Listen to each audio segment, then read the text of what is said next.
स्वः तत्सवितुर्वरेण्यं भर्गो देवस्य धीमहि धियो यो नः प्रचोदयात्. सुख आणिक दुःख यांना सांधते आहे. जीवनाशी ती कधीची भांडते आहे.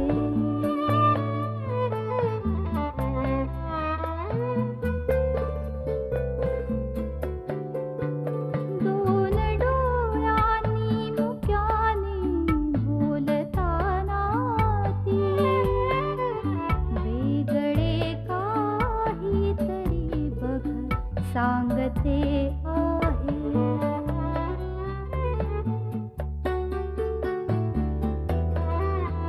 जीवनाचे एक गाणे गात जाताना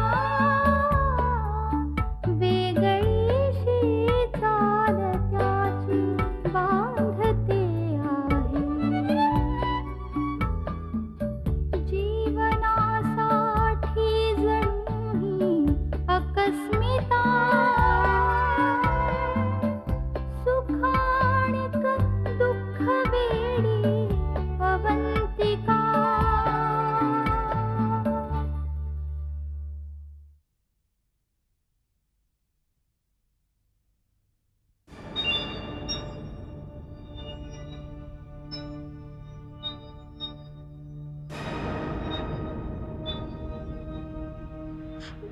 पळून जात होतीस.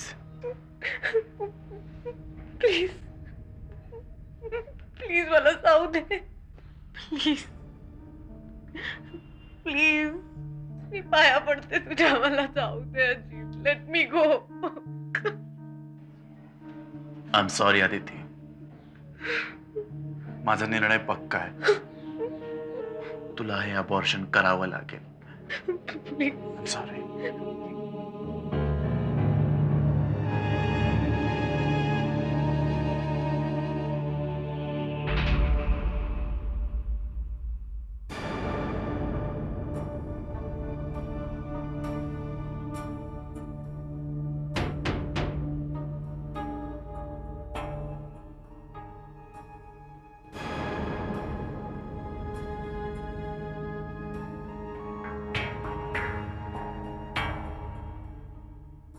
आवाज बंद कर. प्लीज मला जाऊ शांत राहा. सगळ्यांसमोर तमाशा करू मी नको. पाया पडते तुझ्या. शांतपणे अबॉर्शन करून टाक. कळलं? प्लीज Abortion जाऊ दे शांत. मला. अय, आदिती, सोड. सोड तिला. सोड तिला.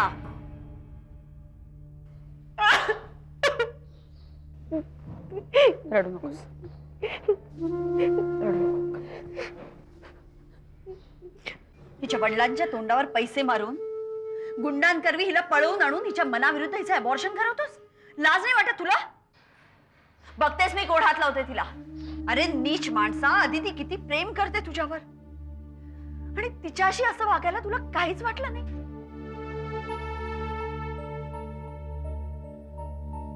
अर्थात तुझ्यासारख्या संधीचा तू बगड्याला कसलं आले प्रेम आणि कसली आली कमिटमेंट. सुशिक्षित आहेस ना रे तू, उच्चभ्रू घरातला आहेस ना तू, प्रतिष्ठित खानदानवाला. मग ही असली गलिच्छ गुंडगिरी कशी काय केलीस तू? आणि खानदानाचा एवढाच बडेजा होता तर आधीच विचार करायचा होता. एका निरपराध मुलीला फसवून काय मिळवलंस तू? हे बघा मिस अवंतिका, तुम्ही या भानगडीत पडू नका, नाहीतर याचे परिणाम चांगले होणार नाहीत.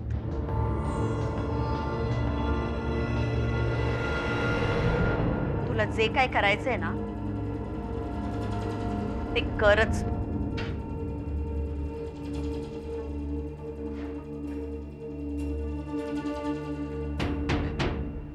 आदिती, अजिबात घाबरू नकोस. काहीही होणार नाहीये. चल चल.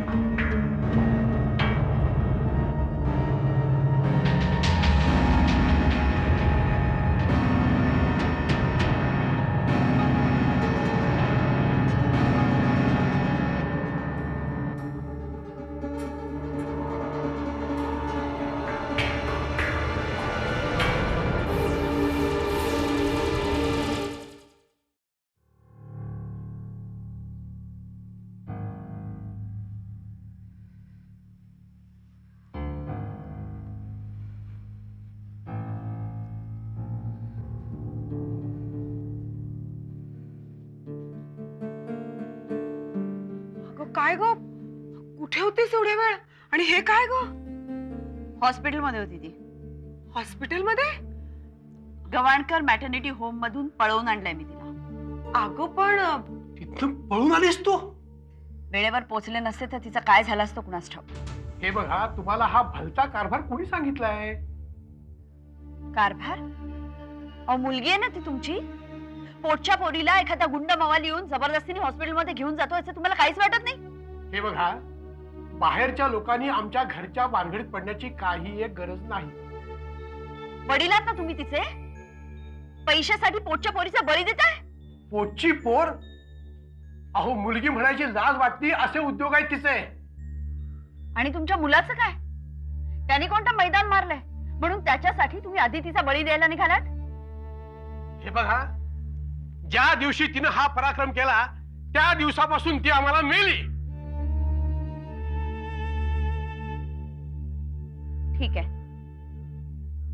हेच जर तुमचं म्हणणं असेल तर आजपासून आदितीची जबाबदारी मी घेते. माझ्याकडे राहील ती. चल.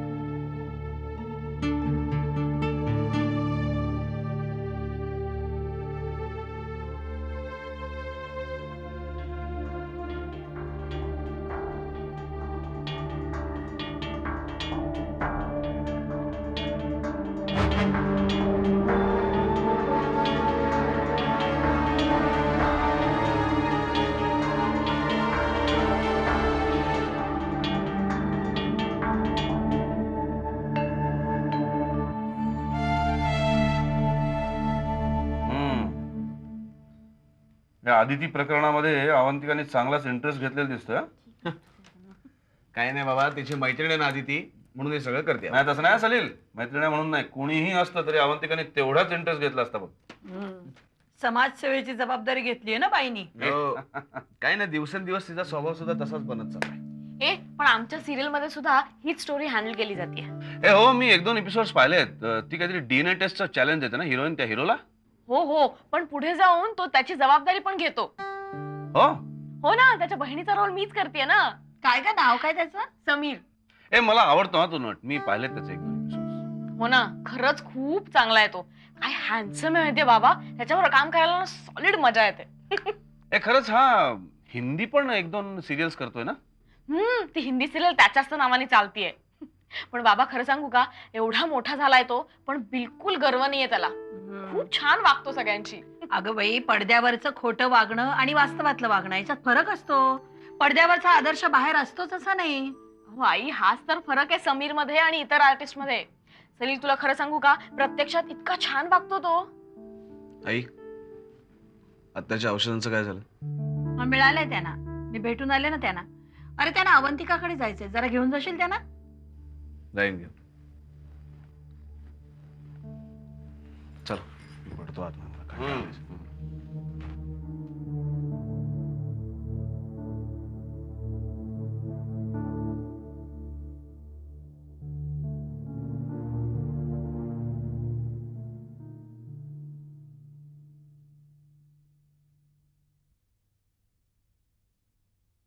जेमतेम आठवडा झालाय घरापासून दूर येऊन, पण खूप युगं लोटल्यासारखी वाटतायत. दिवस जातो गडबडीत कामात, पण रात्र अंगावर येते.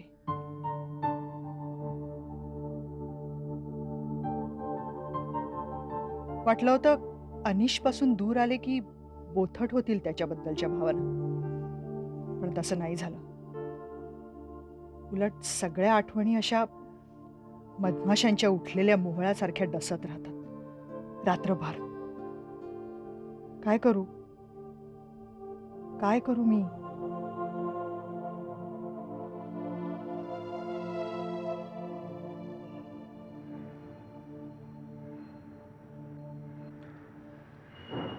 चला, एक अध्याय संपला. घर हे प्रकरण माझ्यापुरतं तरी माझ्या आयुष्यातून पुसून टाकलंय मी. खूप सोसलंस ना गेल्या काही दिवसात, म्हणून असे विचार येत आहेत तुझ्या मनात.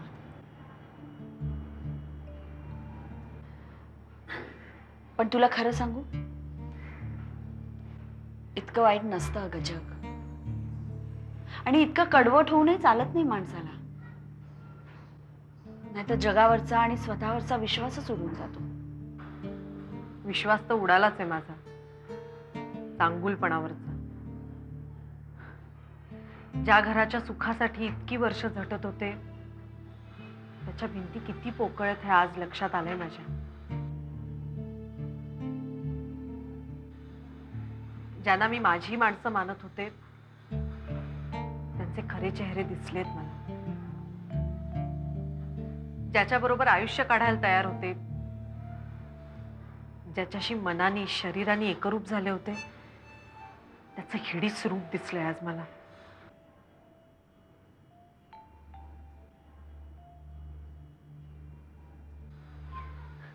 अभि, मी त्याला नाही सोडणार. मग या सगळ्यात माझी बदनामी झाली ना तरी मला त्याची पर्वा नाही, पण मी त्याला नाही सोडणार. कळू दे लोकांना राजकीय पुढाऱ्याच्या सुपुत्रांचं चारित्र्य.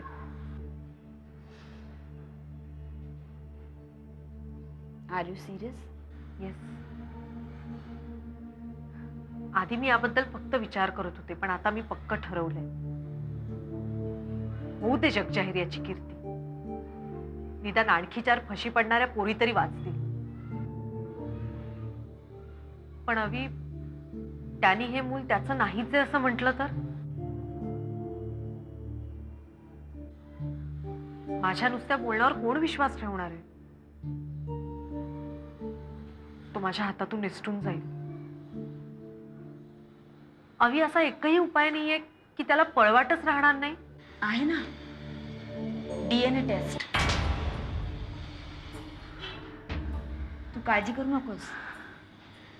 आपण असं केलं तर त्याला खरंच काही पळवाट राहणार नाही.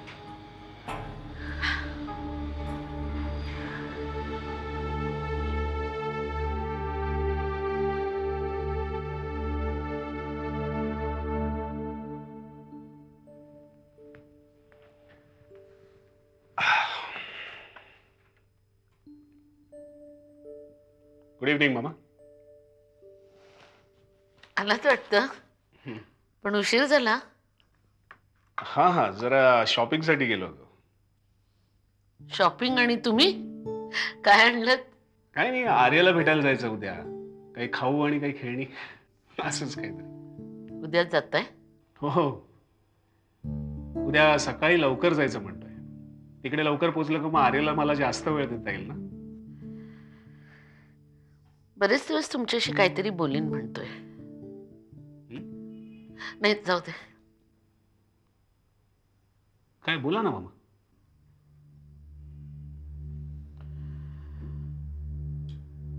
आर्याची खूप आठवण येते. डोळे भरून त्याला बघून घ्यावंसं वाटतंय. I know I know I know. आपण जाऊया ना एकदा कधीतरी. मी नेईन तुम्हाला एकदा. मग उद्या येऊ आम्ही. उद्या? उद्या मग नाही, जाऊ दे सौरभ. आम्हाला कळतंय तुमचं हे सगळं झाल्यापासनं कदाचित अवंतिकाला आवडणारही नाही आम्ही तिथे आलेलो. उगाच तुमच्या आनंदाचा विरस होईल. जाऊ दे.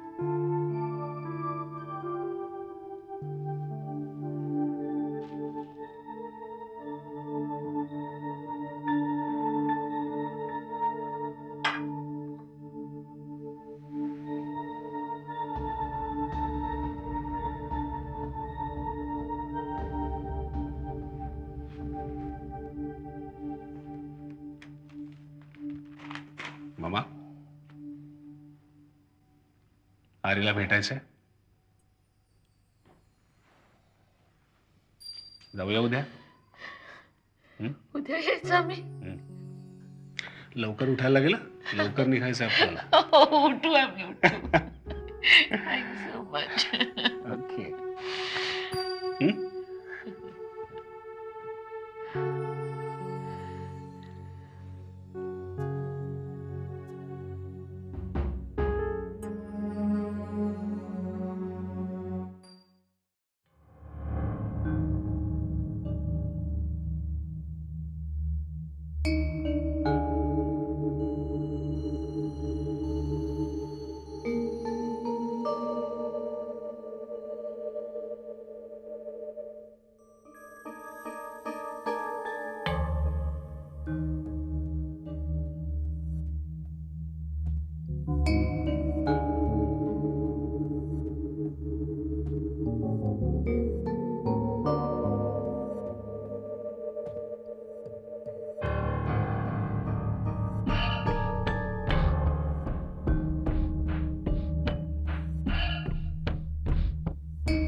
काय करत असेल माझी अदिती?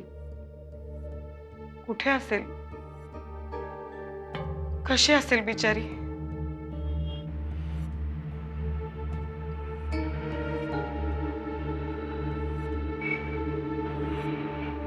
काय ग झोपेत नाही? काय झालं असेल हो अदितीचं? आता काय व्हायचं राहिलंय? ती कुणाची पोर ना? तुमच्याच्यानं असं बोलवतं कसं हो? काही झालं तरी आपल्या पोटचा गोळा आहे तो. तिला असं वाऱ्यावर का सोडून देणार आहात तुम्ही? तुम्हाला काहीच कसं वाटत नाही हो? आता काय वाटायचं शिल्लक राहिलंय? वीट वीट आणला दोन्ही पोरांनी. ठीक आहे, झाली चूक त्यांची, पण तुम्ही जन्मभर तेच उगाळत बसणार आहात का? चुकलंय ना? अरे मग कबूल करा ना आणि आम्ही सांगतो तसं वागा. पण नाही, वर घर सोडून पळून गेली.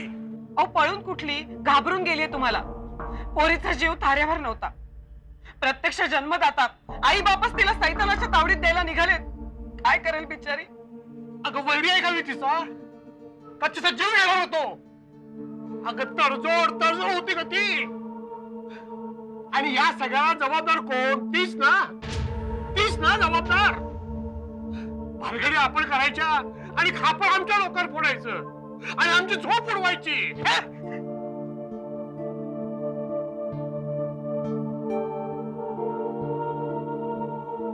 झोपा, कुशाल शांतपणे निवांत झोपा. पोरगा कोठडीत आहे, पोरगी बेपत्ता आहे आणि तुम्ही निवांत बिनघोर झोपा इथे.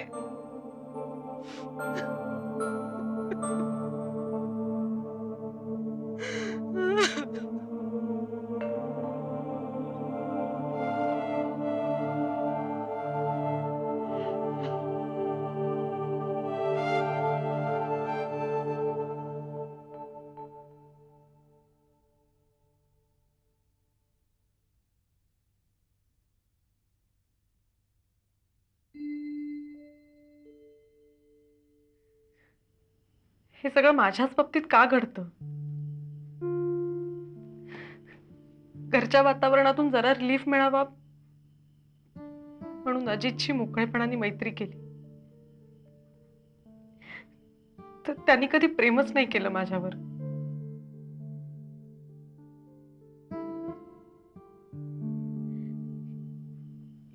या सगळ्या परिस्थितीत घरच्यांकडून आधार मिळायचा तर घराबाहेरच काढलं त्यांनी मला.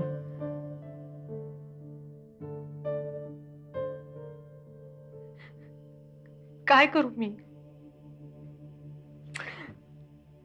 खूप एकटं वाटतंय. तुम्ही कोणी नसतात ना तर जीवाचं बरं वाईटच केलं असतं. अदिती अगं काय बोलतेस तू? हे तुला अजूनही असं वाटतं की तू एकटी आहेस? आम्ही आहोत ना, असं वेड्यासारखं नाही बोलायचं. आणि हे बघ, असा त्रास करून घेऊन परिस्थिती बदलणार आहे का? इतके दिवस धीरानं सोसलंस, आता हातपाय गाळून कसं चालेल? उलट पाय घट्ट रोवून उभं राहिलं पाहिजे. आणि हे बघ, एक लक्षात ठेव, जीवाचं बरं वाईट करायचा विचार सुद्धा मनात आणायचा नाही. काय फार दगदग झाली आहे? आता हे दूध घ्यायचं आणि शांतपणे झोपून जायचं. अजिबात काळजी करायची नाही.